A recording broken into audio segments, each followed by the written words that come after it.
Do you respect Mr. Carney? Oh, yes, I do. And I think he respects me as well. We have a very respectful relationship. I went from having a very focused strategy of talking to, using social media and reaching out in a very controlled way to specific outlets, whereas now I think I'm just going to talk to everybody. There's been lots of announcements and papers signed and ceremonies held, but not actual results. And I think it'd be better for us to see some results for him than to spend $500 million on an election less than a year after the last one. That's a taste of Pierre Poilievre on Peter Mansbridge's podcast, The Bridge, out today. Just 1 year ago, Poilievre was pushing for a federal election, but now says he doesn't believe Canadians need one. Poilievre, who's currently on his first overseas trip as opposition leader to the UK and Germany, told Mansbridge he wants to work with the Prime Minister, even complimenting him and saying he respects Mark Carney. The Tory leader, as you heard there, I should say, the Tory leader also says he's deliberately changing his media strategy to talk to as many people as possible. Peter Mansbridge is here with us live right now. Hi, Peter. It's good to see you. Thank you very much for making the time. Hey, Vashti. It's good to see you. So the podcast is a great listen. 40 minutes. It's a great interview. And I wanted to start off just by asking, were you at all surprised that Mr. Poilievre wanted to do an interview like this? We've actually been trying, in fairness, we've been trying for the last year to sit down together. And one thing got in the way from both sides. So, a couple of weeks ago, they said, let's try it again. And we worked it out. And I think, let's face it, you can see the polls. So can everybody else. We know that he's in trouble. So he's looking for ways to try and deal with that. And so these two things intersect at the same time. And in that interview, you see him dealing with a lot of those issues, or trying to deal with them. The issue is going to be, how real is this new Pierre Poilievre? And how real did you feel it was? I thought he was pretty real. Every once in a while, the old Poilievre would come out in the interview, but there were so many times where it didn't. Right out of the gate, he walked away from the possibility of an election. Now, some would say, well, that's not surprising. He's losing in the polls, but you don't have to say it. And he was pretty clear. I don't want an election now. And it's time to work together. And he, and then he talked about his feelings towards Carney, which seemed to have come out as a result of that trip to Tumbler Ridge a few weeks ago. Two fathers on the plane talking about a terrible incident involving kids. And they found common ground.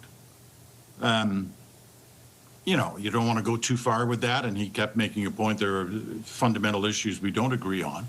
But now's not the time for that. And he made the argument, now's the time for a sense of unity and working together.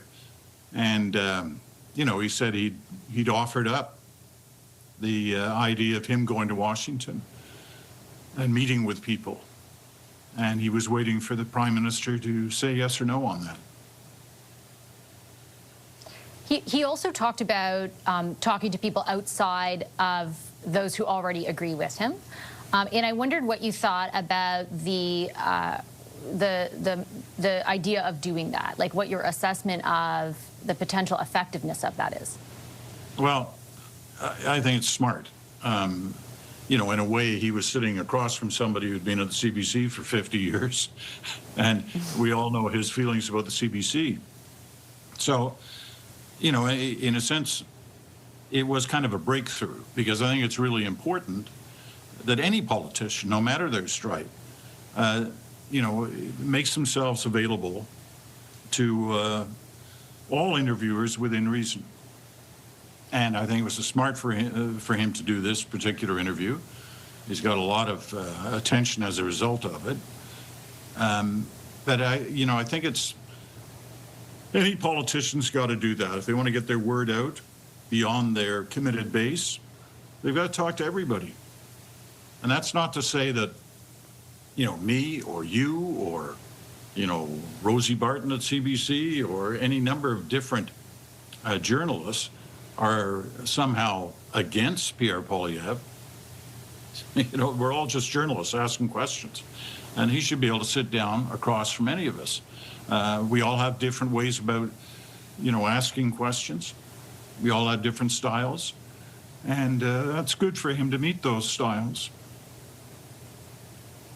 Do you think the Liberals are ever in danger of preemptively writing Mr. Poilievre off? Well, it'd be dangerous for them to do that if they did. I mean, look, let's face it. A year and a half ago, everybody's writing the Liberals off. And look what happened. Things can change, and people should be aware of that. I mean, I think his decision to come flat out and say no election this spring really does put it to the Liberals that if there's going to be an election, the only reason there's going to be one is because they want one and they called it. It's not going to be because he got in the way, because he says he won't get in the way.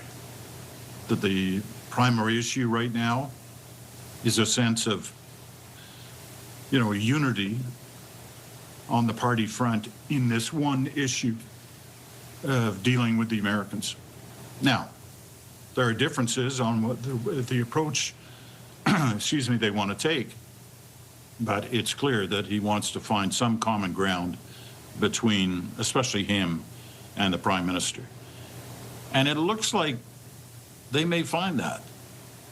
There are many Liberals, as you well know, Vashi, who want to have an election. They want to have one this spring. It's going to be hard for them to do that now. Definitely. I'm going to leave it on that note. Peter, I appreciate it. The podcast is awesome. The Bridge, give it a listen. It's a great interview, and there are many other great ones, too. Thank you so much for making the time. Thank you, Vashi. Take care.